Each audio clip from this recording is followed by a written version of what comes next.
Good evening সবাইকে। শুনতে পাওয়া যাচ্ছে তো ঠিকঠাক? হ্যাঁ স্যার, শোনা যাচ্ছে। Good evening. হুম। Good evening sir. Good evening. এখনো মনে হয় অনেকজন জয়েন করেনি। Good evening. Good evening. আশা করি সবাই ভালো আছো আর সবার পরীক্ষাও ভালো হয়েছে পার্ট 2 এর। তো ওদের পরীক্ষার রেজাল্টের অপেক্ষা। রেজাল্ট আশা করি 2 মাসের মধ্যে দেবে, কারণ ইউনিভার্সিটির রেজাল্টটা একটু দেরি করে বার হয়। বিডিবির ক্ষেত্রেও 1.5 থেকে 2 মাস পরে রেজাল্টটা বার হলো। আশা করি তোমাদের ক্ষেত্রেও সম্ভবত মার্চ মাসে রেজাল্ট বার হতে পারে, মার্চ মাসের শেষের দিকে সম্ভবত। তো যেরকম পার্ট 2 এর ক্ষেত্রে আচ্ছা, আরেকটা কথা, কয়েকজন নতুন আছে দেখছি এখানে। তো আমি সবাইকে তুমি দিয়েই বলছি, যেহেতু তুমি আপনি দিয়ে বললে মানে গুলিয়ে যাবে। তো তার চেয়ে তুমি দিয়ে সবাইকে বলছি, কারো কিছু বলার থাকলে তুমি দিয়ে বলবো আমাকে। তো তোমাদের রেজাল্ট বার হওয়ার পরে মার্কশিট যেভাবে হার্ড কপি নিতে যাও কলেজে, সেভাবে মার্কশিটের হার্ড কপিটা নিয়ে আসবে। তারপর স্টাডি মেটেরিয়ালস আশা করি এখনও দেয়নি। কেউ পেয়েছো স্টাডি মেটেরিয়ালস পার্ট 3? পারিনি স্যার, আজকে কলেজে ফোন করেছিলাম, ফোন ধরেনি, তো কালকে আবার ফোন করব। ওদের এনএসইউ যে অ্যাপ্লিকেশনটা আছে এটা করে আশা করি তাহলে আপলোড হয়ে যাবে, ওখান থেকে পেয়ে যাবে, যতক্ষণ পর্যন্ত না হার্ড কপি বইয়ের পাচ্ছ। তবুও স্টাডি সেন্টারে একবার খোঁজ নিয়ে দেখবে সবার, কারণ সব স্টাডি সেন্টার তো একসাথে বইগুলো দেয় না, পৌঁছে গেলে দিয়ে দেয়। তো রিনিউয়াল আশা করি সবাই করে নিয়েছো, রিনিউয়াল তো অনেক দিনই হয়েছে। তো আশা করি বইগুলো পেয়ে যাবে। তো আমি করিনি এখনো। আচ্ছা, হ্যাঁ, ওটা সেকেন্ড চান্স আবার দেওয়া হবে, ডেট দেওয়া হবে পরে, তখন করে নেবেন। আজকের ক্লাসটা প্রায় 1.5 ঘন্টা মতো হবে। এখানে মূলত বাংলা অনার্সের সিলেবাসটা তোমাদের পার্ট 3 আলোচনা করা হবে। তার সঙ্গে assignment, exam related information, part 3 এর যে পেপারগুলোর পরীক্ষার ক্ষেত্রে মানে মার্কস ডিভিশনটা কীরকম হবে বা নম্বর বিভাজন কেমন হবে, সব কিছুই আলোচনা করার চেষ্টা করবো এই সময়ের মধ্যে। সবাইকে বলবো যে মন দিয়ে পুরোটা শুনে নাও, তারপরে যদি কারো কিছু প্রশ্ন থাকে যে কোনো মানে পার্ট 3 রিলেটেড, তো সেটা তারপরে জিজ্ঞাসা করবে।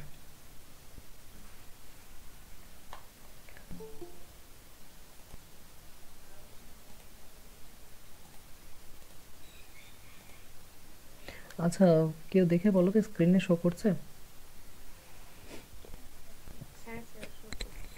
হ্যাঁ, যারা এর আগে ক্লাস করেছো বা আমার কাছে যারা পড়ো তারা আশা করি ইউনিভার্সিটি রিলেটেড ইনফরমেশনগুলো আগে জেনেছো। আমি ক্লাসও বলেছি, তারপর প্রথম যখন ক্লাস হয় তখন এগুলো বলে দিই যে এনএসইউ সম্পর্কে অনেকে অনেক রকম ধরানো থাকে, তো যে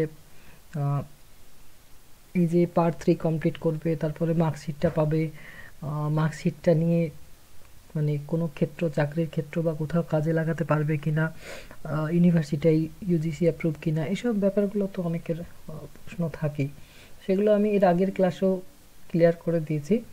যখন প্রথম ক্লাস হয়েছিল পার্ট 2 এর বা পার্ট 1 এর, তখন বলে দিয়েছি। যারা আমার কাছে পড়ো তারা তো আশা করি জানো এগুলো। নেতাজি সুভাষ ওপেন ইউনিভার্সিটি হচ্ছে ইউজিসি দ্বারা অ্যাপ্রুভ, তার তোমার সমস্ত কোর্সগুলো যেগুলো তোমরা করছো। আর ন্যাক থেকে, অর্থাৎ national assessment and accreditation council থেকে এ গ্রেড পেয়েছে ইউনিভার্সিটি। আর তোমাদের যে কোর্সটা সেটা ইউজি কোর্স, অর্থাৎ সিবিসিএস প্যাটার্নে, মানে সেমিস্টার ওয়াইজ, যদিও সেমিস্টার ওয়াইজ কোর্সটা ভাগ করা আছে কিন্তু সেমিস্টার ওয়াইজ তোমাদের পরীক্ষা হয় না। আর পার্ট 3 তো সেমিস্টার ওয়াইজ পরীক্ষা হবে না, যেহেতু গত 2 বছর অ্যানুয়াল সিস্টেমে পরীক্ষা হয়েছে, তোমাদের সিস্টেমটা অ্যানুয়ালি থেকে গেছে পরীক্ষাটা, মানে বছরে একবারই পরীক্ষা। সেমিস্টার সিস্টেমে কি হয়, বছরে 2বার পরীক্ষা হয়, 6 মাস অন্তর অন্তর 2টো করে সেমিস্টার থাকে প্রতি বছর। তোমাদের সেমিস্টার 2টো করেই আছে প্রতি বছর, টোটাল 6টা সেমিস্টারে পুরো কোর্সটা, কিন্তু সিস্টেমটা অ্যানুয়ালি রয়ে গেছে, যেরকম বিডিপির ক্ষেত্রে ছিল পরীক্ষা বছরে কিন্তু একবার করেই হচ্ছে। এবছরও সেটার অন্যথা হবে না। আর তারপর হচ্ছে তোমাদের আরেকটা জিনিস, যেটা হচ্ছে 3টে বছর নিয়ে কিন্তু গ্র্যাজুয়েশন, 6টা সেমিস্টার নিয়ে গ্র্যাজুয়েশন। তোমার পার্ট 1-এ হয়তো সেখানে তুমি পেয়েছো, কেউ 50% পেয়েছো, সেকেন্ড ইয়ারে সেখানে কভার করা যায়, সেখানে হয়তো 70% পেয়ে গেলে, থার্ড ইয়ারে আবার 50% পেলে, এইভাবে কিন্তু তুমি টোটাল 3টে বছরের এভারেজ করে তোমাকে ফার্স্ট ক্লাস তুলতে হবে। যাদের টার্গেট আছে ফার্স্ট ক্লাস তাদের কথা বলছি। তো ফার্স্ট ক্লাস কিন্তু 3টে বছর মিলে এভারেজ করে তোমার ক্যালকুলেট হবে, যদি তুমি টার্গেট রাখো ফার্স্ট ক্লাস। মানে কোনো বছর কম পেলে কোনো বছর বেশি পেলে সেটা কোনো ব্যাপার নয়, 3টে বছর মিলে তোমার এভারেজ কাউন্টটা হবে।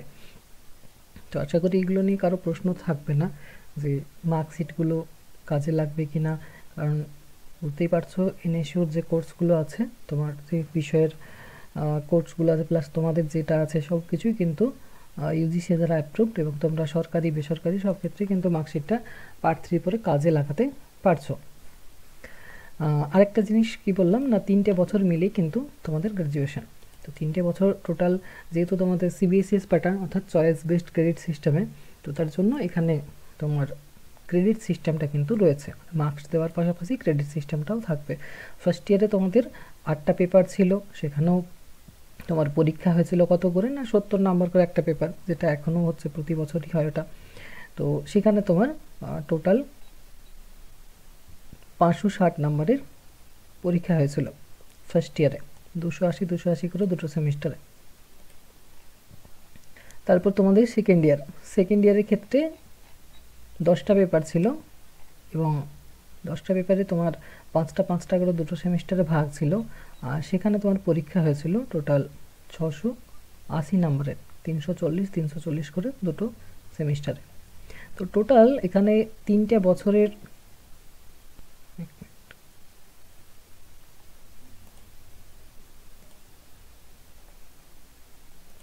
হ্যাঁ, তো টোটাল 3টা বছরের যদি গ্র্যাজুয়েশনের যে 3টে তোমাদের ইয়ার রয়েছে সেখানে 6টা সেমিস্টারে টোটাল তোমাদের 1800 নাম্বারের পরীক্ষা হচ্ছে।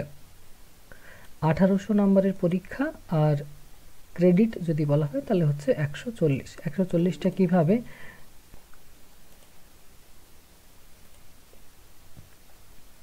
সেই 140 ক্রেডিটটা কীভাবে না, তোমার ফার্স্ট ইয়ারে 40 ক্রেডিট ছিল, সেকেন্ড ইয়ারে 52 ক্রেডিট ছিল, আর থার্ড ইয়ারে তোমাদের 48 ক্রেডিট থাকবে। কিভাবে থাকবে সেটা আমি থার্ড ইয়ারের যে সিলেবাসটা আছে সেটা আলোচনা করে বলে দিচ্ছি।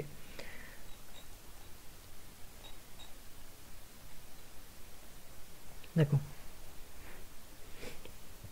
ইউজি পার্ট 3তে তোমাদের দুটো সেমিস্টার, যেরকম অন্যান্য বছরগুলোতে ছিল ফার্স্ট ইয়ার সেকেন্ড ইয়ারের ক্ষেত্রেও, এখানে কিন্তু দুটো semester, 5th semester 6th semester. এর আগের বছর তোমাদের থার্ড আর ফোর্থ সেমিস্টার হয়ে গেছে।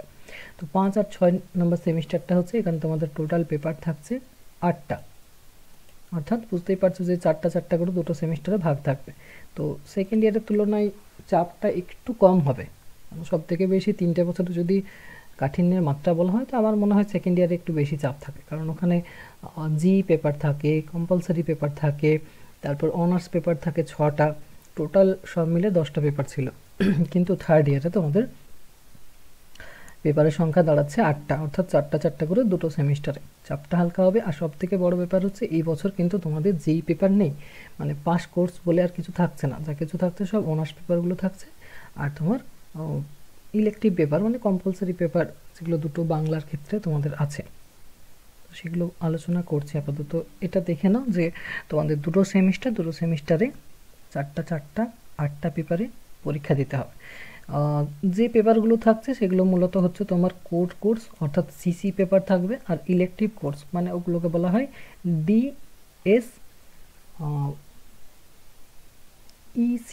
ডিএসইসি হবে। ডিএস বলতে ডিসিপ্লিন স্পেসিফিক, ইসি বলতে ইলেকটিভ কোর্স। মানে তোমাদের পেপারগুলো দুই ধরনের, একটা কোর কোর্স আর একটা ইলেকটিভ কোর্স।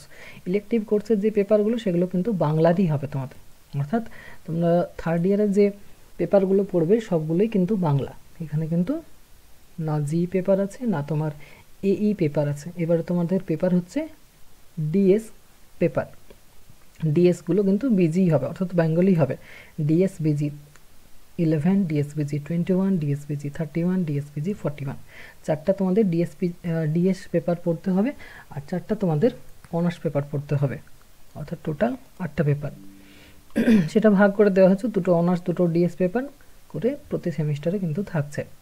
কীভাবে দেখো, তোমাদের সিসি যে পেপারগুলো রয়েছে মানে সিসিবিজি, বিজি বলতে বেঙ্গলি, তোমাদের ক্ষেত্রে সিসিবিজি যেগুলো রয়েছে সেগুলো 4টা পেপার, আর ডিএসবিজি যেগুলো থাকবে সেগুলো কিন্তু 4টা পেপার, অর্থাৎ 8টা পেপার। 5th সেমিস্টারে সিসি পেপার দুটো থাকবে। তোমরা সিসিবিজি 10th পর্যন্ত পড়েছো সেকেন্ড ইয়ারে, সিসিবিজি 10th পর্যন্ত ছিল, 4th সেমিস্টারে ছিল 10th পর্যন্ত। এরপর তোমাদের 11 থেকে পড়তে হচ্ছে। তাহলে 5th সেমিস্টারে সিসিবিজি 11, সিসিবিজি 12 বাংলার দুটো পেপার পড়তে হচ্ছে। তারপরে ডিএস পেপার যেগুলো বললাম, ডিএস পেপারের দুটো পড়তে হবে, ডিএস বিজি 11, ডিএস বিজি 21। অর্থাৎ 5th সেমিস্টারে তোমাদের পেপার সংখ্যা দাঁড়াচ্ছে 4টা। 6th সেমিস্টারের ক্ষেত্রেও সেম, সিসিবিজি তনুশ্রী কিছু বলছো? স্যার বলছিলাম যে যে ডিএস পেপার বলছেন না, ওটা ঠিক বুঝতে পারছি না। হ্যাঁ, আমি বললাম পুরো ক্লাসটা শোনো, তারপরে জিজ্ঞাসা করবে, দেখবে ক্লিয়ার হয়ে গেছে ততক্ষণে। ঠিক আছে, ঠিক আছে। হ্যাঁ, তো ব্যাপার হচ্ছে যে তাহলে এখানে 5th সেমিস্টারে দেখলাম 4টা পেপার হচ্ছে, দুটো অনার্স পেপার পড়তে হবে সিসি পেপার কোর কোর্সের, আর দুটো তোমার ইলেকটিভ পেপার ডিএস তোমার বিজি 11, ডিএস বিজি 21। তাহলে 4টা আমাকে 5th সেমিস্টারে পড়তে হচ্ছে। 6th সেমিস্টারেও 4টা পড়তে হবে, দুটো অনার্স পেপার, দুটো ডিএস পেপার। সিসিবিজি 11 আর 12 আমরা 5th সেমিস্টারে পেয়ে যাচ্ছি। 6th সেমিস্টারে সিসিবিজি 13 আর 14 বাংলার ক্ষেত্রে এই দুটো পেপার পড়তে হবে। আর দুটো ডিএস পেপার, ওখানে 11 আর 21 পড়েছিলাম 5th সেমিস্টারে পড়তে হবে, আর এখানে তারপর থেকে 31 আর 41 ডিএসপিজি। অর্থাৎ এখানে 6th সেমিস্টারেও 4টা পেপার, আর টোটাল তোমাদের দুটো সেমিস্টারে 8টা পেপার পড়তে হবে, দুটো করে অনার্স পেপার, দুটো করে ডিএস পেপার। এবার মার্কস ডিভিশনটা যেটা আছে সেটা তোমার গত বছর যেরকম অনার্স পেপারগুলোর ক্ষেত্রে ছিল, এবছর কিন্তু অনার্স পেপার আর ডিএস পেপার সবগুলোর ক্ষেত্রেই কিন্তু সেম থাকবে। এখানে কিন্তু তোমার 50 ফাইনাল এক্সাম হবে, টার্মিনাল এক্সাম হবে, আর 20 নাম্বার অ্যাসাইনমেন্ট, অর্থাৎ 70 নাম্বার করে পার পেপারের পরীক্ষা হচ্ছে। তোমাদের 8টা পেপার, তাহলে এক বছরে 8টা পেপার 70 নাম্বার করে, মানে বুঝতেই পারছো 560 নাম্বারের টোটাল পরীক্ষা হচ্ছে। এবারে পাস মার্ক কত? এই 70 নম্বরের যে পেপারগুলো সেখানে পাস মার্ক হচ্ছে 21 পার পেপার, মানে 30% নাম্বার তোমাকে তুলতে হবে পার পেপারে পাস করার জন্য। তো তাহলে থার্ড ইয়ারে টোটাল মার্কস কত হচ্ছে না, তোমার 5th সেমিস্টারের ক্ষেত্রে 70 নাম্বার করে পার পেপার, 4টা পেপার বললাম, তাহলে 280 নাম্বার 5th সেমিস্টারে। 6th সেমিস্টারের ক্ষেত্রেও সেম 70 নাম্বার করে 4টা পেপার, দুটো বাংলা, দুটো ডিএসবিজি আছে, দুটো অনার্সের আর দুটো ডিএস পেপার, ওখানেও 280 নাম্বার 4টা পেপার। অর্থাৎ তোমাদের টোটাল পার্ট 3-তে মার্কস দাঁড়াচ্ছে 5th সেমিস্টার 6th সেমিস্টার মিলে 280 560 নাম্বারের পরীক্ষা তোমাদেরকে দিতে হবে। খেয়াল করে দেখো সেকেন্ড ইয়ারে তোমাদের কত নম্বরের পরীক্ষা দিয়েছিলে, মনে আছে কারো? সেকেন্ড ইয়ারে টোটাল কত নম্বরের পরীক্ষা দিয়েছিলে, কার মনে আছে?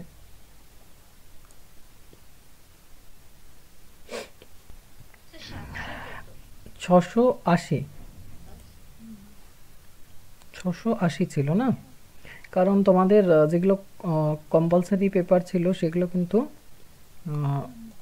60 করেছিল।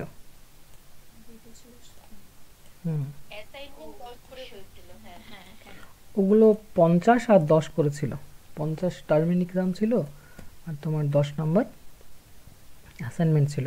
অ্যাসাইনমেন্ট কিন্তু 20 ছিল না ওগুলোতে। এবছর তোমাদের সমস্ত পেপারে কিন্তু 50 নাম্বার পরীক্ষা হবে টার্মিনাল এক্সাম, আর 20 নাম্বার হবে অ্যাসাইনমেন্টে।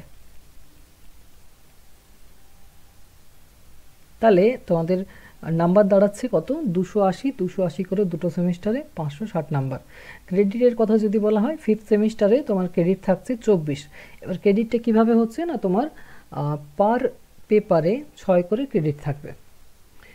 কম্পালসারি পেপারের ক্ষেত্রে 2 করে ক্রেডিট ছিল গত বছরগুলোতে, কিন্তু এবারে তোমাদের সমস্ত পেপারে 6 করে ক্রেডিট থাকবে, সে তোমার সিসি পেপার হোক কিংবা ডিএস পেপার হোক। তো সিসি পেপারেও তোমার 6 ক্রেডিট আর ডিএস পেপারও 6 ক্রেডিট। তাহলে হিসেব করে নাও 8টা পেপার, মানে 6 8 48 নাম্বার টোটাল ক্রেডিট, 24 করে দুটো সেমিস্টারে ক্রেডিটগুলো ভাগ থাকছে। 5th সেমিস্টারে তোমাদের সিসি পেপার দুটো, ডিএস পেপার দুটো, অর্থাৎ 12 + 12 6 করে একটা তোমার পেপারে ক্রেডিট থাকছে, 24 ক্রেডিট থাকছে 5th সেমিস্টারে, আর 6th সেমিস্টারে ক্রেডিট থাকছে 24, টোটাল 48 তোমাদের ক্রেডিট হচ্ছে গোটা বছরে। তাহলে তোমাদের কত ক্রেডিট বললাম? 140 আর 1800 নম্বরের টোটাল পরীক্ষা। এতদূর পর্যন্ত বুঝতে কারো অসুবিধা হয়েছে? কিন্তু আমি তনুশ্রী, ক্রেডিট ব্যাপারটা বুঝতে পারিনি। দেখো তোমাদের যেটা প্যাটার্নটা সেটার নাম হচ্ছে সিবিসিএস, গ্র্যাজুয়েশনের যেটা প্যাটার্ন সিবিসিএস। সিবিসিএস এর ফুল ফর্মটা কি? Choice based credit system. মানে এখানে তোমার ক্রেডিটকে গুরুত্ব দেওয়া হচ্ছে, যেরকম নাম্বারকে এতদিন গুরুত্ব দিয়ে আসা হচ্ছিল, আমরা স্কুল লাইফ থেকে দেখে আসছি যে মার্কসকে গুরুত্ব দেওয়া হচ্ছে, এখানে এবারে কিন্তু তার সঙ্গে সঙ্গে ক্রেডিটকেও গুরুত্ব দেওয়া হচ্ছে। ক্রেডিট সিস্টেম যেহেতু শুরু হয়ে গেছে সিবিসিএস, তার জন্য এখানে ক্রেডিটের গুরুত্বটা আস্তে আস্তে বেশি হবে। তো সেখানে তোমার যেমন দেখো ABC ID card, ABC ID card আগে তো ছিল না, আমাদের সময় তো ছিল না, কিন্তু এখন দেখো হচ্ছে এই গত মানে কয়েক বছর ধরে এবিসি আইডি কার্ডকে গুরুত্ব দেওয়া হচ্ছে। পরবর্তীতে এবিসি আইডি কার্ড যারা করবে সেটা কিন্তু অনেক কিছু ফল দেবে, কিন্তু এর আগে তো ছিল না সেরকমই না, সিবিসিএস আমরা তো প্যাটার্নে। সেকেন্ড ইয়ারে করলাম, আমাদের ফার্স্ট ইয়ারেও তো ছিল না এগুলো।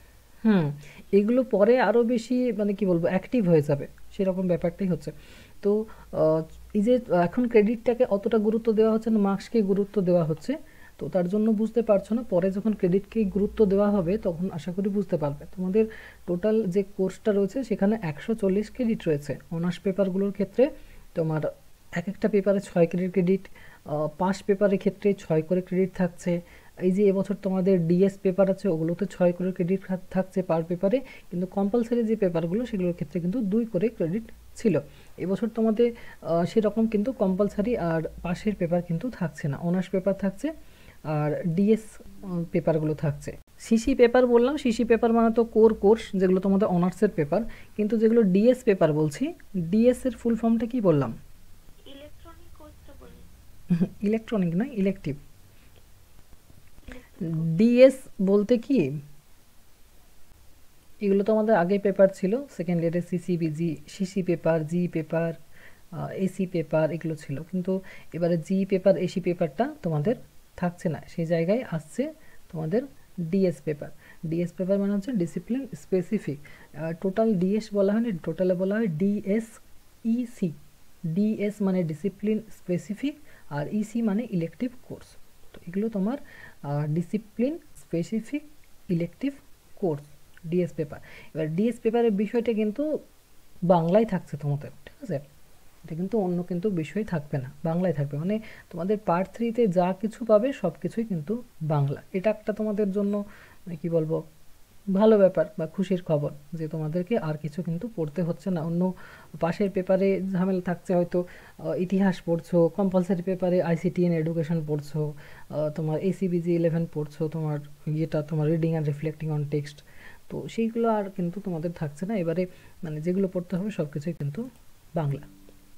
তো দেখো তোমাদের পার্ট থ্রির ফিফথ সেমিস্টার থেকে আলোচনা করছে।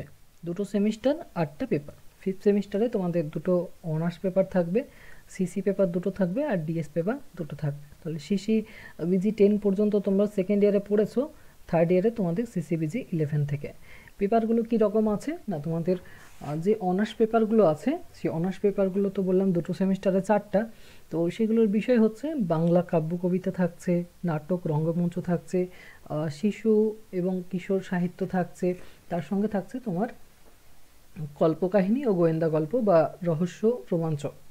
এগুলো তোমাদের বিষয় হচ্ছে অনার্স পেপারগুলো। তো এখানে দেখো যে তোমার অনার্স পেপার রয়েছে সিসিবিজি 11। সিসিবিজি 11 যে পেপারটা রয়েছে সেখানে তোমার বাংলা কাব্য কবিতা ঊনবিংশ এবং বিংশ শতাব্দী, বাংলা কাব্য কবিতা ঊনবিংশ এবং বিংশ শতাব্দী সিসিবিজি 11। খেয়াল করে দেখো তোমাদের গত বছর কিন্তু বাংলা সাহিত্যের ইতিহাস ছিল কোন শতাব্দী ছিল? পার্ট টুতে বিংশ শতাব্দী। বিংশ শতাব্দী। কোন পেপারে?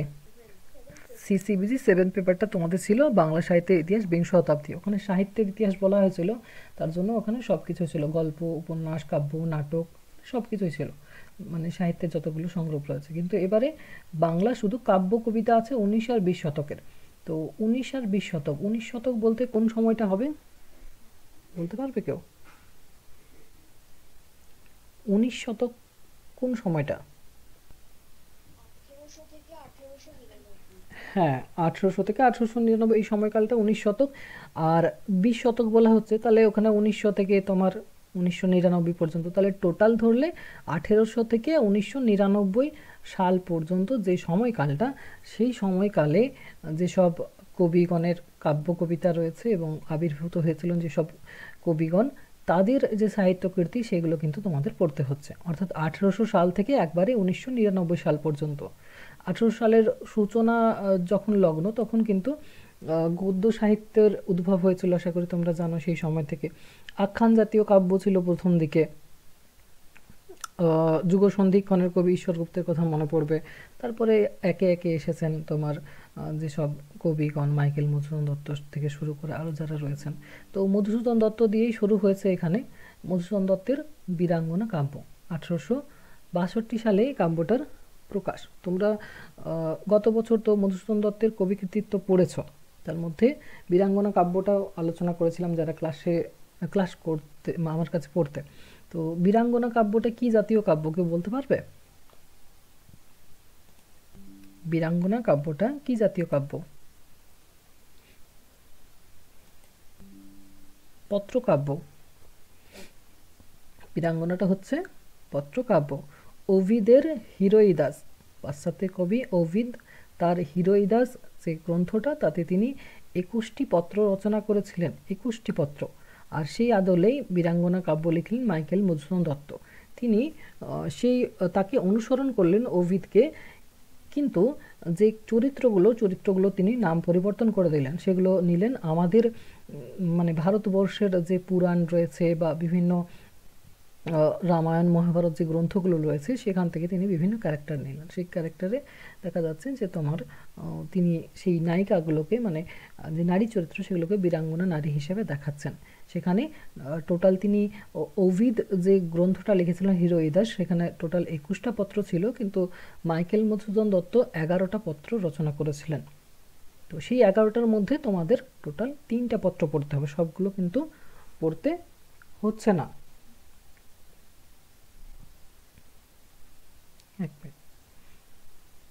তো সেই ওভিদের যে হিরোইদাস, সেই অনুসরণে তাহলে মাইকেল মধুসূদন দত্ত লিখলেন বীরাঙ্গনা কাব্য। সেখানে দুষ্যন্তের প্রতি শকুন্তলা, সোমের প্রতি তারা, দ্বারকনাথের প্রতি রুক্মিণী, দশরথের প্রতি কৈকেয়ী, লক্ষ্মণের প্রতি শূর্পণখা, অর্জুনের প্রতি দ্রৌপদী, দুর্যোধনের প্রতি ভানুমতি, জয়দ্রথের প্রতি দুঃশলা, শান্তনুর প্রতি জাহ্নবী, পুরুরবার প্রতি উর্বশী, নীলধ্বজের প্রতি জনা। 11টি টোটাল পত্র ছিল। তোমাদের 3টে পত্র পড়তে হচ্ছে। সেখানে দুষ্মন্তের প্রতি শকুন্তলা, আশা করি এটা সবাই জানো যে শকুন্তলা থেকে নেওয়া হয়েছে ক্যারেক্টারগুলো। দুষ্মন্তের প্রতি শকুন্তলা, সোমের প্রতি তারা, আর লক্ষ্মণের প্রতি শূর্পণখা। লক্ষ্মণের প্রতি শূর্পণখা এই ক্যারেক্টার দুটো কোথা থেকে নেওয়া হয়েছে বলতে পারবে কেউ? হ্যাঁ, রামায়ণ থেকে। শূর্পণখাকে আমরা রাক্ষসী রূপে জানি, কিন্তু বীরাঙ্গনা কাব্যে আমরা তাকে এখানে প্রেয়সী বা নায়িকা রূপে দেখতে পাবো। শূর্পণখা চিঠি লিখবে লক্ষ্মণকে। তো মানে ক্যারেক্টারগুলোকে মানে পরিবর্তন করে দিয়েছেন মাইকেল মধুসূদন দত্ত। বীরাঙ্গনা কাব্যের 3টে তালে পত্র তোমাদেরকে পড়তে হচ্ছে, পুরোটা নয়, নির্বাচিত। মডুল 2তে দেখো আছো রবীন্দ্রনাথের কবিতা মেঘদূত। মেঘদূত হচ্ছে তোমার মানসিক কাব্যগ্রন্থের অন্তর্গত একটা কবিতা, মানে বিভিন্ন কাব্যগ্রন্থ থেকে এখানে কবিতা আছে। মেঘদূত মানসিক কাব্যগ্রন্থ থেকে শুধুমাত্র মেঘদূত কবিতা পড়তে হবে। চিত্রা কাব্যগ্রন্থ থেকে জীবন দেবতা কবিতা পড়তে হবে। রবীন্দ্রনাথের তোমার কল্পনা কাব্যগ্রন্থ থেকে স্বপ্ন কবিতা পড়তে হবে। তারপরে হচ্ছে তোমার এটা দূর হতে কি শুনি, সেটা বলাকা কাব্যগ্রন্থের অন্তর্গত একটা কবিতা। তারপরে হচ্ছে মহুয়া কাব্যগ্রন্থের অন্তর্গত সবলা কবিতা। আর প্রান্তিক কাব্যগ্রন্থের অন্তর্গত অবসন্ন চেতনার গধূলি বেলায়। এছাড়া রয়েছে তোমার শেষ লেখা কাব্যগ্রন্থের অন্তর্গত তোমার সৃষ্টির পথ রেখেছ আকীর্ণ করি। এখানে গত বছর আমি বেশ কিছু কবিতা আলোচনা করেছিলাম। যারা ক্লাসে ছিলে গত বছর আমার, তারা বলতে পারবে এখানে কোন কবিতাটা পড়েছো তোমরা, বলো।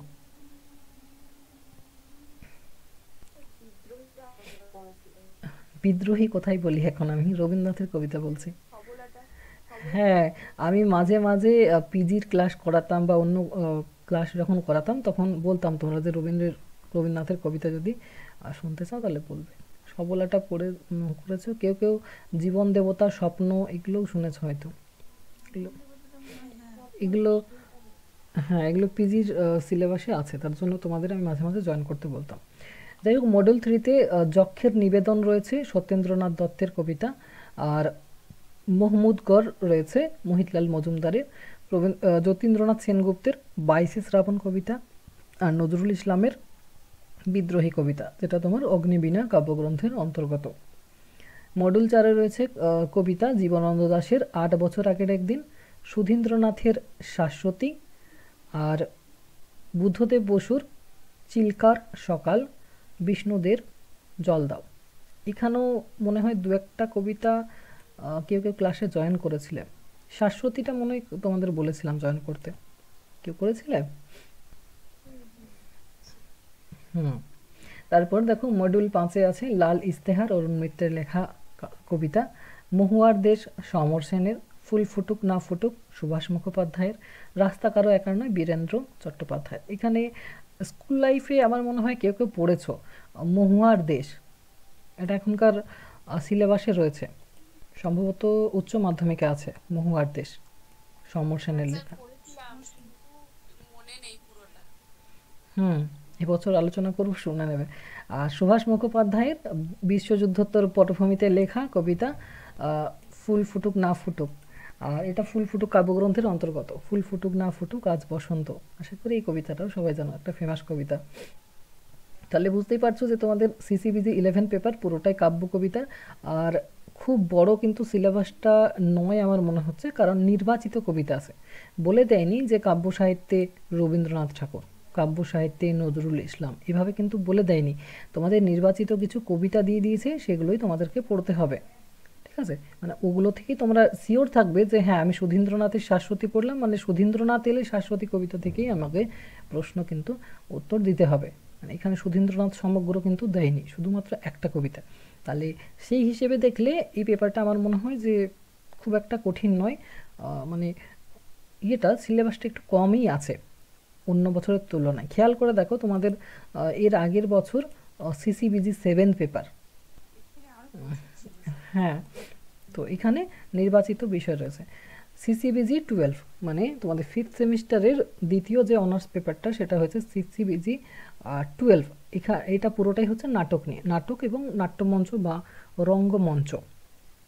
কিছু নাটক পড়তে হবে, কিছু যে রঙ্গমঞ্চ ছিল আমাদের, বিশেষ করে কলকাতায় যে রঙ্গমঞ্চগুলো প্রতিষ্ঠিত হয়েছিল ঊনবিংশ শতাব্দীর দিকে, বা তার সূচনা হয়েছিল অষ্টাদশ শতাব্দীর মধ্যভাগ থেকে, যখন বিদেশি থিয়েটারগুলো, বিদেশি রঙ্গালয়গুলো আমাদের বাংলাতে প্রতিষ্ঠিত হয়েছিল। তারপরে আস্তে আস্তে আমাদের শখের নাট্যশালা বা শৌখিন নাট্যশালা, আমাদের বাঙালিরা যে নাট্যশালাগুলো বা রঙ্গমঞ্চগুলো তৈরি করেছিল। তাহলে তোমাদের এই পেপারটা যেটা সিসিবিজি 12, এখানে কিছু নাটক পড়তে হবে আর কিছু নাট্যমঞ্চ পড়তে হবে, মানে থিয়েটারগুলো পড়তে হবে। অর্থাৎ প্রথমে আছে তোমার নীল দর্পণ নাটক, দীনবন্ধু মিত্রের নীল বিদ্রোহকে কেন্দ্র করে যে নাটকটা তিনি রচনা করেছেন 1860 সালে, এটা একটা রাজনৈতিক ট্র্যাজেডি নাটক, নীল দর্পণ। এটা আমার মনে হয় যে যারা ক্লাসে আছো প্রায় সবাই কম বেশি জানো যে নীল দর্পণ নাটকটা আসলে কি। দীনবন্ধু মিত্র, মাইকেল মধুসূদন দত্তর নাটক, এগুলো তো গত বছর তোমাদের ক্লাসে করিয়েছিলাম। এছাড়াও রবীন্দ্রনাথ ঠাকুরের একটা সাংকেতিক নাটক আছে যেটার নাম হচ্ছে মুক্তধারা। মুক্তধারা, মুক্তধারা সব মানে বলতে কি বোঝায় বলো তো? সাংকেতিক ধারা, ধারা বলতে কি? জলের ধারা, ঝর্ণা, মুক্ত ঝর্ণা, ঝর্ণা যেরকম মুক্ত, তো সেই তাকে কিন্তু বেঁধে রাখা যায় না। একটা সাংকেতিক নাটক রবীন্দ্রনাথ ঠাকুরের, ওখানে দেখানো হবে এরকমই একটা ঝর্ণাকে বেঁধে রাখার একটা কথা রয়েছে, এবং সেটা কিভাবে উন্মুক্ত হয়ে যাচ্ছে, স্বাধীন হয়ে যাচ্ছে, কাউকে কিন্তু বাঁধনে আটকে রাখা কিন্তু যায় না।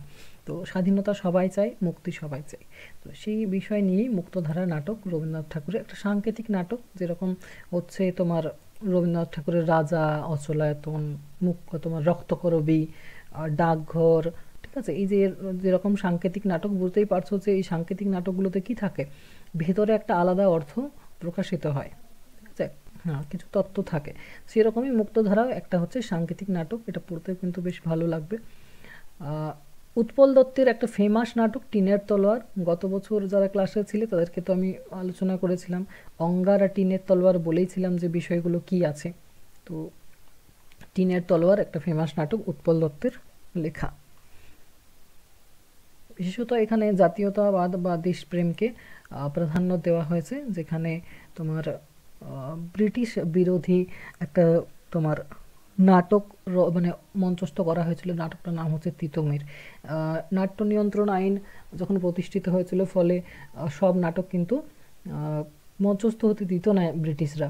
বিশেষ করে নীল দর্পণটার পর থেকে, নীল দর্পণ যখন মঞ্চস্থ হয়ে গেল, বুঝতেই পারছো যে এখানে ব্রিটিশদের মুখোশটা খুলে দেওয়া হয়েছে এবং তাদেরকে সেই মুখোশটা, তাদের মুখটা দেখিয়ে দেওয়া হচ্ছে।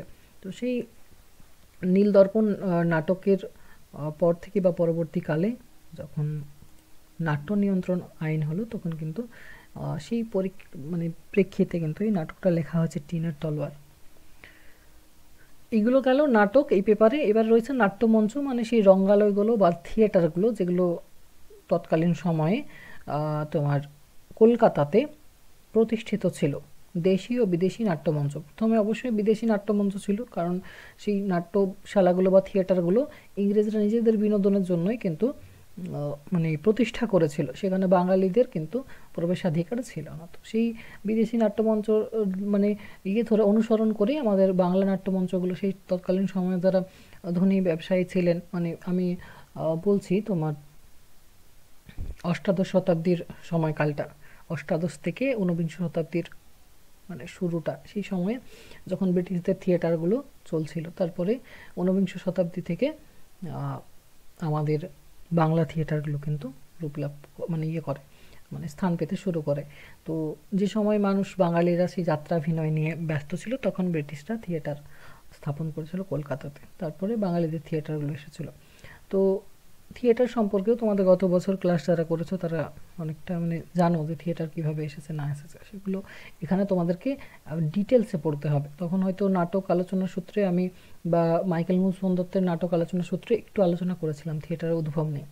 এবারে তোমাদেরকে সেই দেশি বিদেশি নাট্যমঞ্চ, মঞ্চাভিনয় ও বাংলা নাটক, গণনাট্য, নবনাট্য যে আন্দোলন হয়েছিল, বাংলা যে গ্রুপ থিয়েটারগুলো প্রতিষ্ঠা লাভ করেছিল মানে পরবর্তীকালে, থার্ড থিয়েটার, পথনাটক, এগুলো সব কিছু কিন্তু তোমাদের সিলেবাসে আছে একটা মডুলে, সিসিবিজি 12 পেপারের 4th মডুল। তাহলে এখানে এই যে মডুলটা, এটা কি খুব বড় আছে মনে হচ্ছে? মডুলটা বলছি, পেপারটা সিসিবিজি 12। দেখো এখানে টোটাল 3টে নাটক তোমাদেরকে পড়তে হবে, আর নাট্যমঞ্চর যে ইতিহাস সেটা তোমাকে এখানে পড়তে হচ্ছে। টোটাল 4টা মডুলে সিসিবিজি 12 পেপার, নাটক ও নাট্যমঞ্চ। তাহলে এর আগের পেপারটা ছিল কাব্য কবিতা ঊনবিংশ 20 শতক, আর পরে যেটা হচ্ছে সিসিবিজি 12 সেটা নাটক ও নাট্যমঞ্চ। দুটো অনার্স পেপার পড়তে হবে তোমাদের 5th সেমিস্টারে, আর দুটো ডিএস পেপার পড়তে হবে। তো ডিএস পেপারে কি আছে? ডিএসবিজি 11, এটা হচ্ছে বাংলা শিশু ও কিশোর সাহিত্য। এটাও পড়তে কিন্তু দারুণ লাগবে। কেন দারুণ লাগবে? কারণ ছোটোবেলায় যেগুলো তোমরা পড়ে এসেছো, ছড়া থেকে শুরু করে যে তোমার লৌকিক কবিতাগুলো, লোকমুখে প্রচলিত যে কবিতাগুলো বা ছড়া বা যে গল্পগুলো পড়েছো, মানে রোমাঞ্চকর যে গল্পগুলো, সেইগুলো কিন্তু এখানে পেয়ে যাবে। বাংলা শিশু ও কিশোর সাহিত্য, এটা বললেই আমাদের উপেন্দ্র কিশোর রায়চৌধুরী, সুকুমার রায়, রবীন্দ্রনাথ ঠাকুর, লীলা মজুমদার, এনাদের কথা কিন্তু মনে পড়ে যায়। নারায়ণ গঙ্গোপাধ্যায়, যে বাচ্চাদের সেই জন্য তিনি ছোট ছোট যারা ক্যারেক্টারগুলো তৈরি করেছেন, নন্টে ফন্টের গল্প বলো বা তোমার বাটুল দি গ্রেট বলো, সেই গল্প বা সেই উপন্যাসগুলো কিন্তু ঘুরে ফিরে তোমাদের সিলেবাসে আসছে। বাংলা শিশু সাহিত্যের উদ্ভব ও ক্রমবিকাশ, উপেন্দ্র কিশোর রায়চৌধুরী, রবীন্দ্রনাথ ঠাকুর, সুকুমার রায়, লীলা মজুমদার, এনাদের নিয়ে বিষয়গুলো কিন্তু পড়তে হচ্ছে। বাংলা কিশোর সাহিত্যের উদ্ভব ও ক্রমবিকাশ, কিভাবে উদ্ভব হয়েছিল? বিভূতিভূষণ বন্দ্যোপাধ্যায়, প্রেমেন্দ্র মিত্র, নারায়ণ গঙ্গোপাধ্যায়, সুনীল গঙ্গোপাধ্যায়, সৈয়দ মুস্তফা সিরাজ, শীর্ষেন্দু মুখোপাধ্যায়, সত্যজিৎ রায়, এনাদের নিয়ে আলোচনা পড়তে হবে প্রথম মডুলে। দ্বিতীয় মডুলে আছে ছেলেদের রামায়ণ, মানে বাচ্চাদের যে রামায়ণ উপেন্দ্র কিশোর রায়চৌধুরী লিখেছেন, এগুলো দেখবে শিশু পাঠ্যতে থাকে, দেখবে স্কুলে। ঠাকুমার ঝুলি, দক্ষিণারঞ্জন মিত্র মজুমদারের। ঠাকুমার ঝুলি পুরোটা পড়তে হবে না, এটার অন্তর্গত তোমাদের দুটো গল্প পড়তে হবে, একটা হচ্ছে 7 ভাই চম্পা আর একটা সুখু আর দুঃখু। পড়েছো কেউ এগুলো?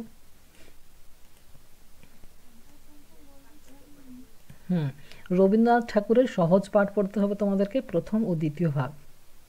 এটা কেউ ইগনোর করতে পারবে না যে আমি পড়িনি। হ্যাঁ বনে থাকে বাঘ, এগুলো তো হ্যাঁ, প্রথম ভাগ আর দ্বিতীয় ভাগ। হ্যাঁ, তো ওখান থেকেই কিছু প্রশ্ন আসবে ওই দুটো টপিক থেকে, প্রথম ভাগ এবং দ্বিতীয় ভাগ থেকে। আহ, যাই হোক, তোমরা স্টাডি মেটেরিয়ালসগুলো পাও, তখন সেগুলো আলোচনা হবে। আপাতত রবীন্দ্রনাথ ঠাকুরের তাহলে সহজ পাঠ থাকছে প্রথম ও দ্বিতীয় ভাগ। অন্নদাশঙ্কর রায়ের ছড়া থাকছে দুটো ছড়া, ভারত মাতার উক্তি আর তবু রঙ্গে ভরা, এই দুটো কবিতা বা ছড়া। মডেল 3-এ কি আছে? আবোল তাবোল থেকে আছে সুকুমার রায়ের আবোল তাবোল, পুরো গ্রন্থটা নেই, এখান থেকে নির্বাচিত কিছু কবিতা আছে। আবোল তাবোল, খিচুড়ি, সৎপাত্র, 21শে আইন, নারদ নারদ, গন্ধবিচার। আমার মনে হয় 21শে আইন এটা সিলেবাসে স্কুলে পড়েছো। আবোল তাবোল, 21শে আইন, এগুলো ফেমাস কবিতা তো সুকুমার রায়।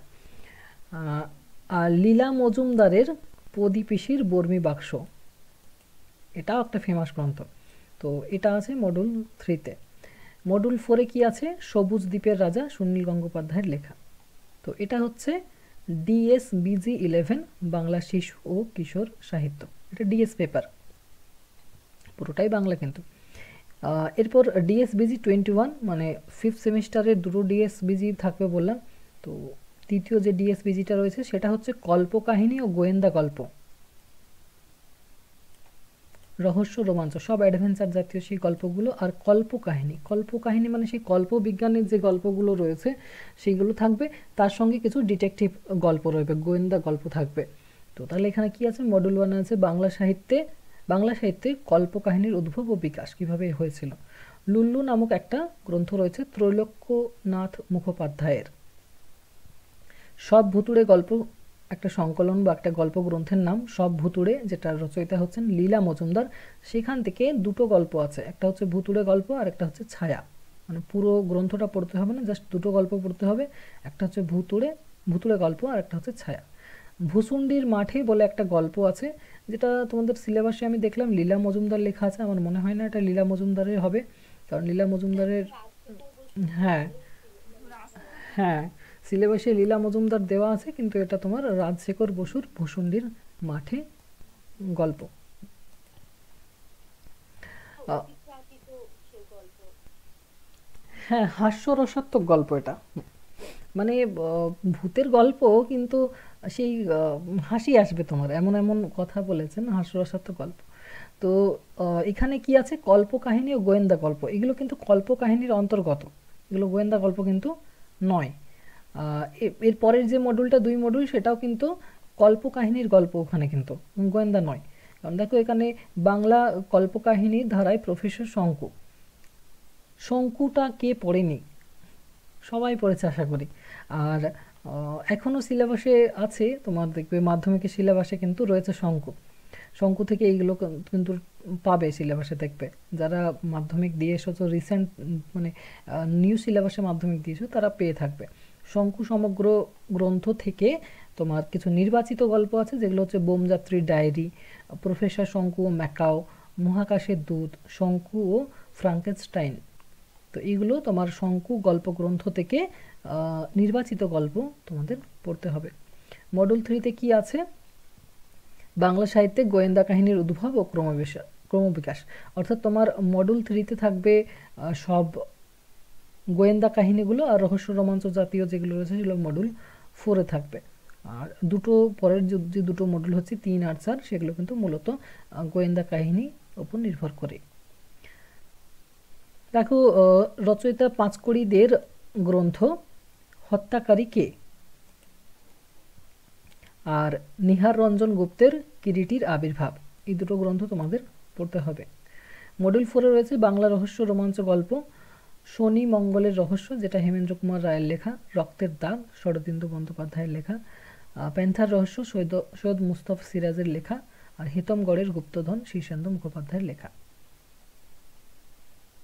তো এটা ছিল তোমাদের 5th সেমিস্টার।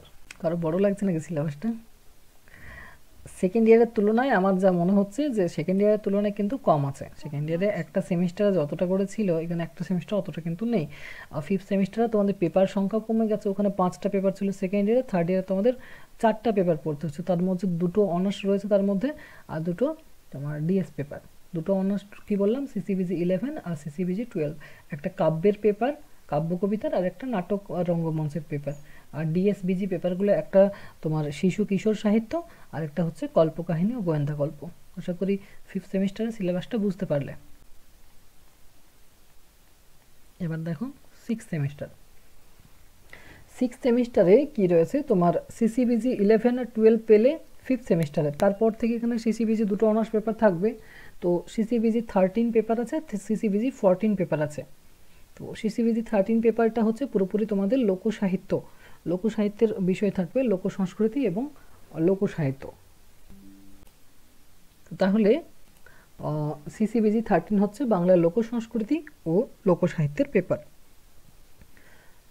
এখান থেকেও কিছু কিছু বিষয় তোমরা পাবে যেগুলো আগে পড়েছো বা শুনেছো। যেমন দেখো মডিউল 1-এ রয়েছে লোক সংস্কৃতির সংজ্ঞা, সৃষ্ট সংস্কৃতি ও লোক সংস্কৃতি, আর লোকসাহিত্যের সংজ্ঞা, মানে লোক সংস্কৃতি এবং লোকসাহিত্য বিষয়ক যে আলোচনা সেটা রয়েছে তোমাদের মডিউল 1-এ, এবং লোকসাহিত্যের নানা উপকরণগুলো নিয়ে আলোচনা রয়েছে। এখানে তোমার প্রবন্ধ রয়েছে অবনীন্দ্রনাথ ঠাকুরের বাংলার ব্রত, তারপর লোকগল্প সাত ভাই চম্পা, এটা রচয়িতা হচ্ছেন দক্ষিণরঞ্জন মিত্র মজুমদার। বাংলা পালাগান বা গীতিকা, এটার উদ্ভব বিকাশ এগুলো তোমার পড়তে হবে। এর সঙ্গে রয়েছে ময়মনসিংহ গীতিকা, ময়মনসিংহ গীতিকার সংগ্রহ, সম্পাদনা, প্রকাশকাল। ময়মনসিংহ গীতিকাতে যে পালাগুলো রয়েছে সেই পালাগুলো মানে বিষয়ে জানতে হবে, এবং তার সঙ্গে দুটো পালা পড়তে হবে, একটা হচ্ছে মহুয়া, একটা হচ্ছে চন্দ্রাবতী পালা।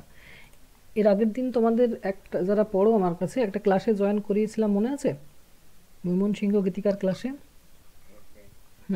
ময়মনসিংহ গীতিকা হচ্ছে মূলত লোকসাহিত্য, একটা লোকসাহিত্য ময়মনসিংহ গীতিকা।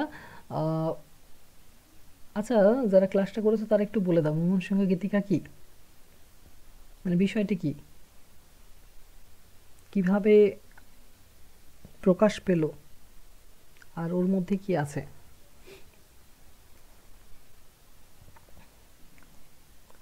যারা ক্লাস করেছিলে আগের দিন, মনে নেই কারো?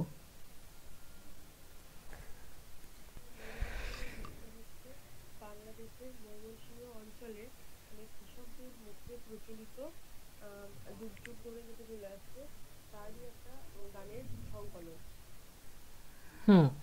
মানে হ্যাঁ, চাষিবাসী মানুষদের মুখে শোনা যে পালাগানগুলো, আগেকার দিনে মানুষ এই পালাগানগুলো যারা করতো তারা গ্রামে গঞ্জে ঘুরে বেড়াতো, বিভিন্ন বাদ্যযন্ত্র সহযোগে তারা কিন্তু গ্রামে গ্রামে গান গেয়ে বেড়াতো। সেই পালাগানগুলো লোক মুখে শুনে বা সেই চাষিদের মুখে শুনে ময়মনসিংহ অঞ্চলে, বাংলাদেশের ময়মনসিংহ জেলা, আশা করি নাম শোনাচ্ছ, তো সেই ময়মনসিংহ অঞ্চলে চন্দ্রকুমার দে নামক একজন সংগ্রহ করতেন সেই পালাগানগুলো, কারণ পালাগানগুলোর মধ্যে একটা করে কাহিনী ছিল, এগুলো ছিল আখ্যান জাতীয়। তো সেই কাহিনীগুলো সংগ্রহ করে সৌরভ নামক একটা পত্রিকাতে প্রকাশ করতেন চন্দ্রকুমার দে সেই সময়।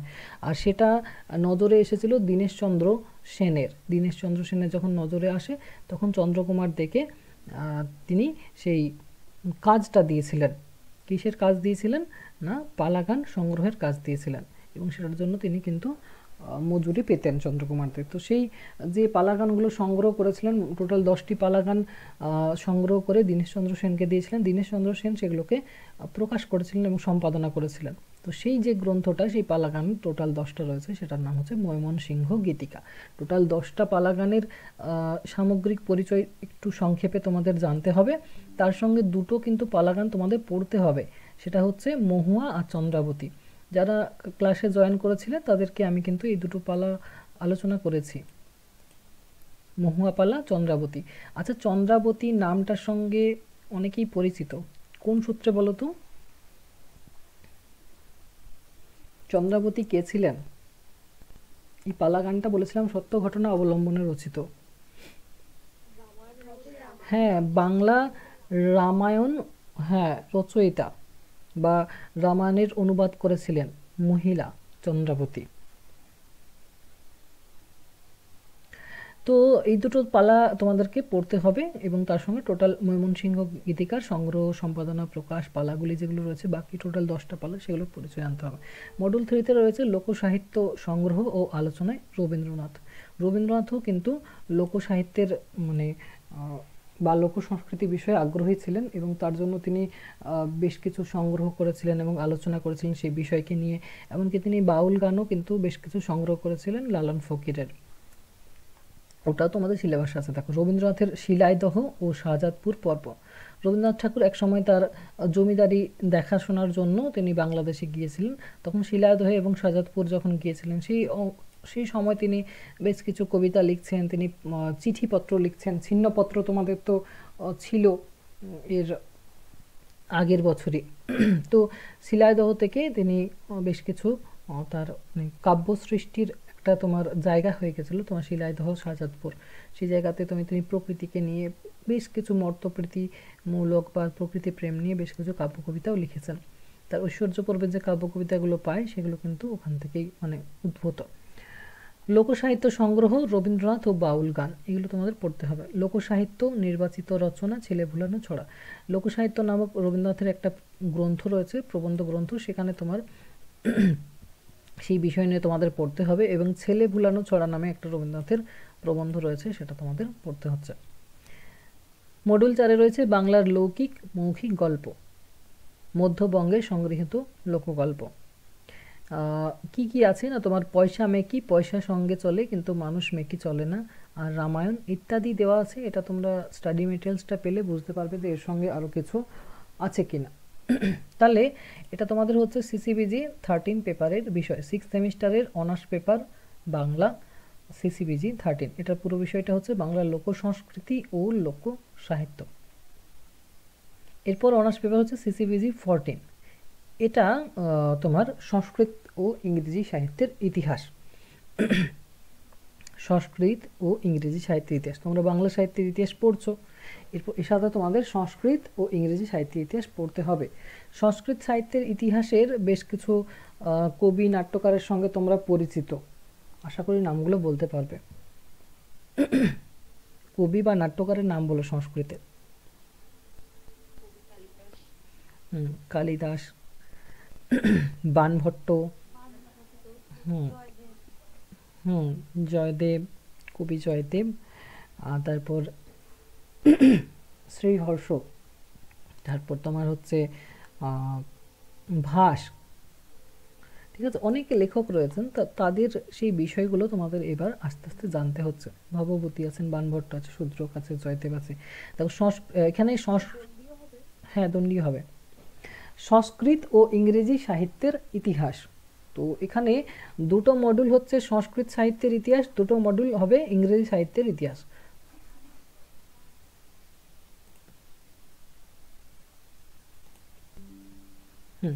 প্রথম মডিউলে কি রয়েছে, সংস্কৃত সাহিত্যের ইতিহাসে কালিদাসের কাব্যনাটক, ভবভূতি, বাণভট্ট, শূদ্রক এবং জয়দেব, তাদের সাহিত্য কীর্তি তোমাদের পড়তে হচ্ছে। মডিউল 2-তে আছে সংস্কৃত সাহিত্যের প্রেরণা, রামায়ণ, মহাভারত, কালিদাস ও জয়দেব, এই বিষয়ে আলোচনা তোমাদের পড়তে হবে। আর মডিউল 3 আর 4 বললাম, এগুলো তোমার ইংরেজি সাহিত্যের ইতিহাস। প্রথমে কি রয়েছে, ইংরেজি সাহিত্যের যুগ বিভাগ এবং Wordsworth, Shelley, Keats, Eliot, Yeats, এনাদের কাব্যকীর্তি তোমাদের পড়তে হবে। তারপর হচ্ছে ইংরেজি সাহিত্যের ইতিহাস দ্বিতীয় পর্ব যেটা রয়েছে, সেখানে Shakespeare, George Bernard Shaw, Samuel Beckett, Walter Scott, Charles Dickens, Virginia Woolf, এনাদের কৃতিত্ব পড়তে হচ্ছে।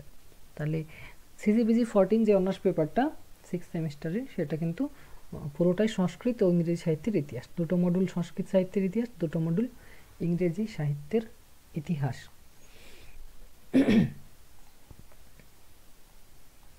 এরপর আসছে ডিএস পেপার, কারণ দুটো অনার্স পেপার বললাম, সিসি পেপার থাকবে আর দুটো ডিএস পেপার থাকবে প্রতিটা সেমিস্টারে।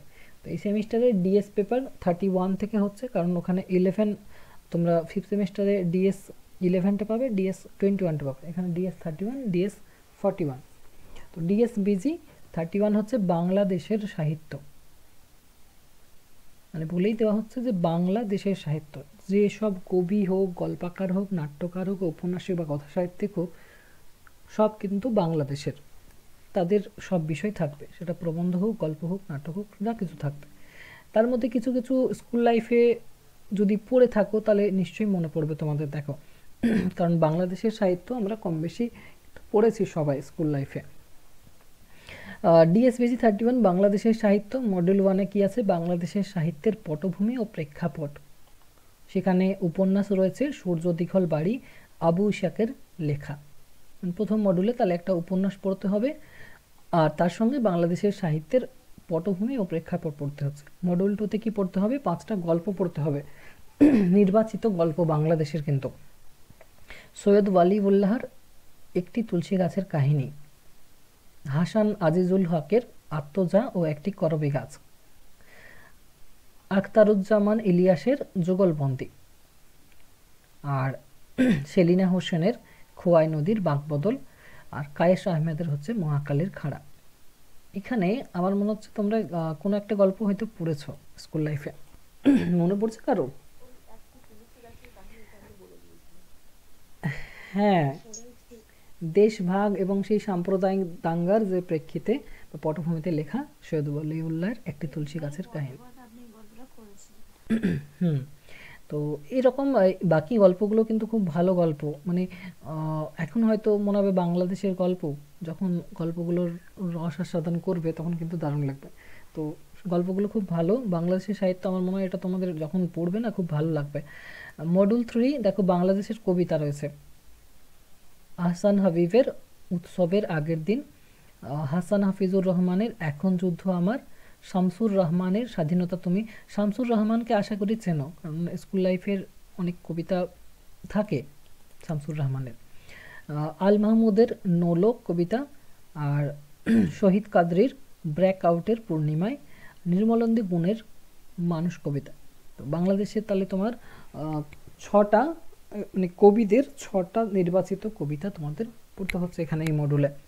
4 নম্বর মডুলটা হচ্ছে বাংলাদেশের নাটক ও প্রবন্ধ। মুনীর চৌধুরীর নাটক কবর, দারুণ নাটকটা কিন্তু।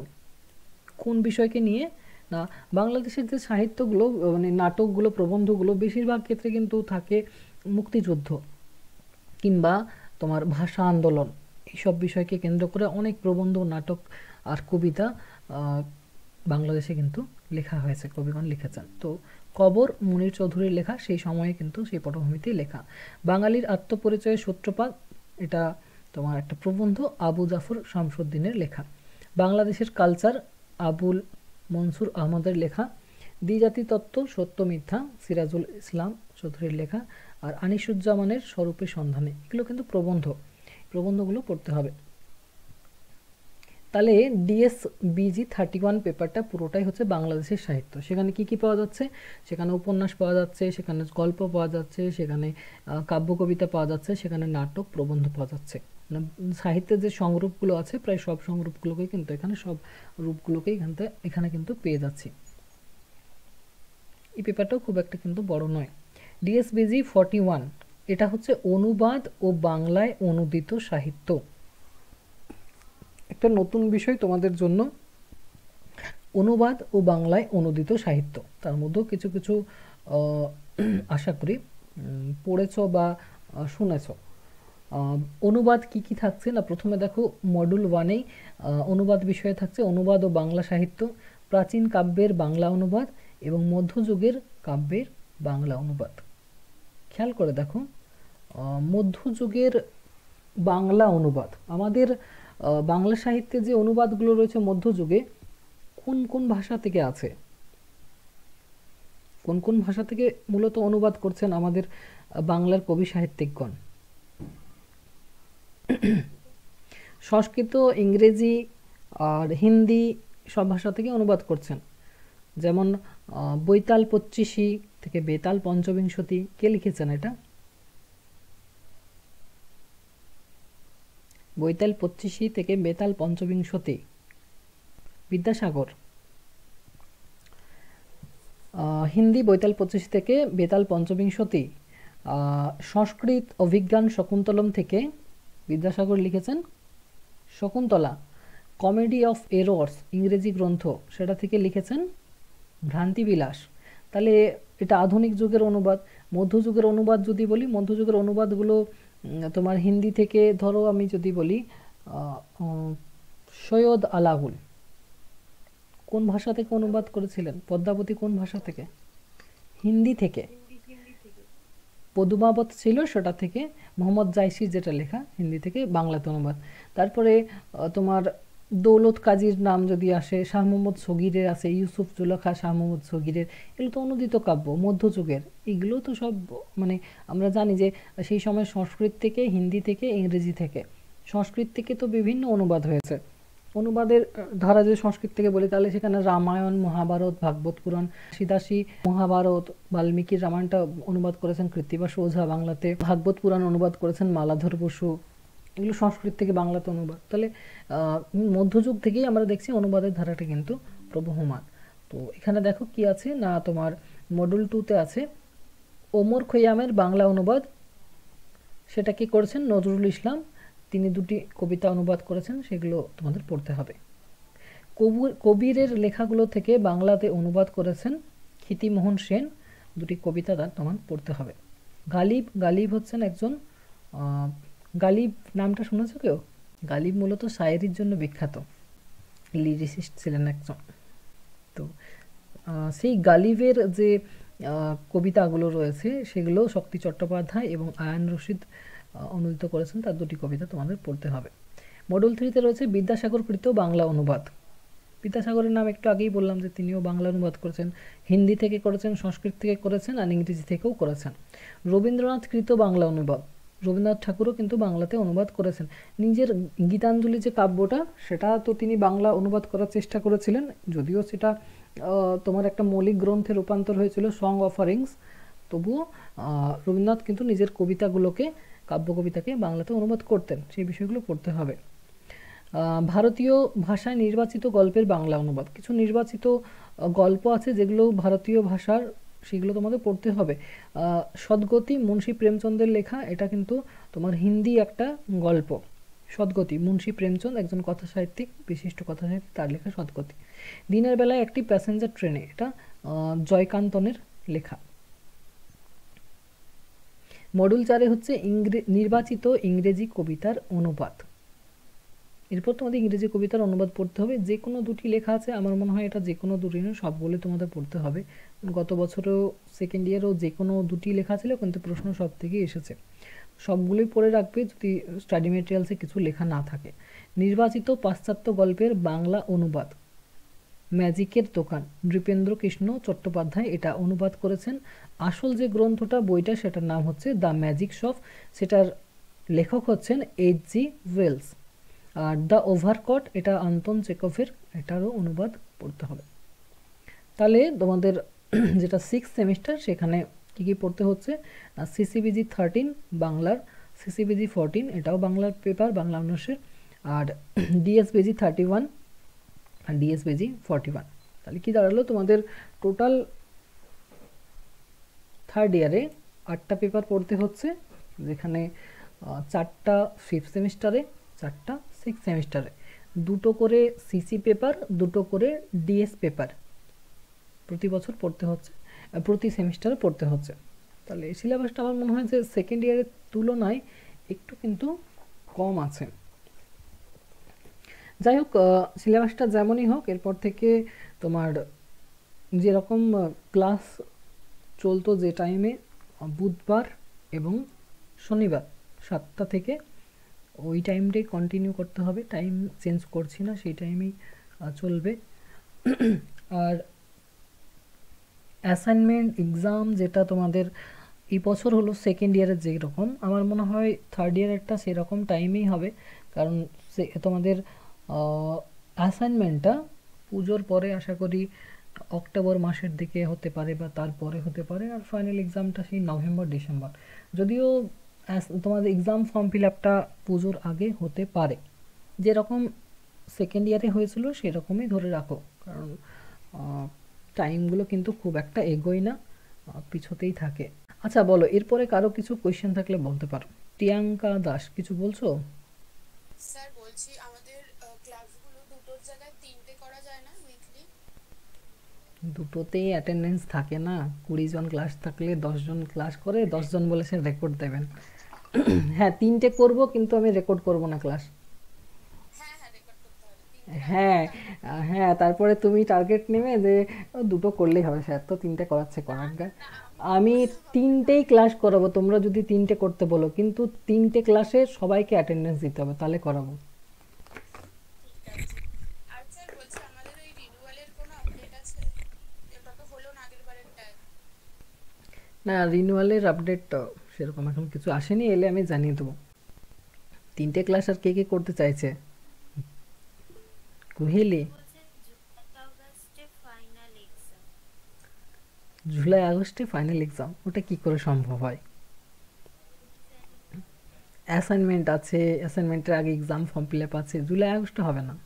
কিভাবে বলছে আমি বুঝতে পারছি না, জুলাই আগস্টে কী করে সম্ভব হয়? শনিবার থেকে ক্লাস স্টার্ট হবে তোমাদের, শনিবার 7টা থেকে।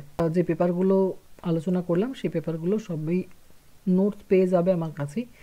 তো বইটা যে কিন্তু কালেক্ট করবে যখন পাবে।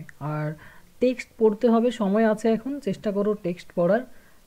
টেক্সটগুলো আমি তোমাদের দিয়ে দেবো, গ্রুপে টেক্সটগুলো দিয়ে দেবো, যেগুলো যেগুলো টেক্সট আছে।